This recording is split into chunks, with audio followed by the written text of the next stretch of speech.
Senator Bob Corker is a Republican of Tennessee with a hilarious name, and he's going to weigh in on Obama's legacy and his new immigration reform. And I love this clip because he's going to both make a personal attack and then say that personal attacks are wrong. So what do you think Republicans should do after the president announces this executive action tonight?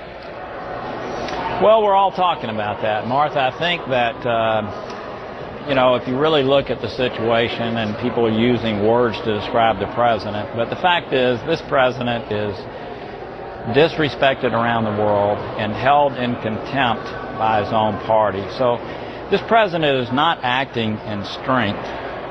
He's acting in weakness. Unless lightning strikes, it'll be the worst presidency in modern history. And so it's almost like, in some ways, a 13-year-old would react. Look at me. I'm important again. And so I think as we look at our response, we need to remember that we have an opportunity over the next 2 years to begin moving this country ahead. And there are many people that are going to want to turn this into a personal issue. But the fact is, we need to be prudent. There has to be a response, no question. Okay, you just said other people are going to want to make this into a personal issue, but it's not a personal issue. You just called him a whiny 13-year-old. What do you mean it's not personal? I hate personal attacks, which is why Obama's a whiny little 13-year-old who's stupid. What is that? That is a personal attack. What are you talking about? And then one of the talking points it drives me nuts because it shows that these guys, they're just vapid. They don't have any substance. So what do?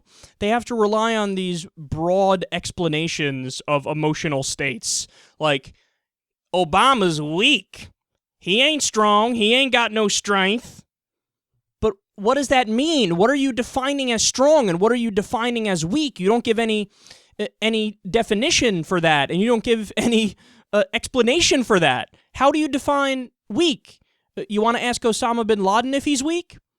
You want to ask Gaddafi if he's weak? Go ahead. No, it's so silly. I mean, this is the political discourse that we have in the United States of America. We have one side of the political aisle that, they're silly human beings and they don't care about substance, and the other side somewhat cares about substance, but they're also, about 80% beholden to Wall Street and corporate interests. And don't get me wrong, of course, the Republicans are 100% beholden to those interests. But, come on. Worst president in modern history? See, again, this points to the same theme that we come back to every day. Republicans, by and large, do not care about objectivity. See, when you say something like that, you need to be able to provide an argument for it. You can't just say it and that's it. It's like, okay, here's the claim, here's how I'm going to back up this claim. Here's my criteria for being a good president and being a bad president, and as you can see, Obama's failing, yada, yada. Can't do that. He can't do that because he doesn't know anything about what Obama's done in terms of his policies. In fact, if a Republican was being objective about their own principles, if they were being honest about their own principles, they would love President Obama. They would love him. He cut government jobs by hundreds of thousands. He increased the private sector by over 8 million jobs. He cut the deficit tremendously. I thought you guys loved that. I thought you guys care about cutting the deficit. He continued this insane policy of aggression overseas, which is one I hate and progressives hate, but conservatives loved, at least under George Bush, when they said, yeah, do more drones, yeah, stay in Iraq and Afghanistan. Well, there you go, victory. Obama's doing your policies. The stimulus package was a third tax cuts, and that came about when the Democrats had a supermajority. So they didn't have to do that, but President Obama said put the tax cuts in there anyway. President Obama made over 90% of the Bush tax cuts permanent. He did over a dozen small business tax cuts as well. By your own policy positions, according to you, he's actually a good president. The reason why we are upset by him, meaning progressives, is that he's too far right-wing.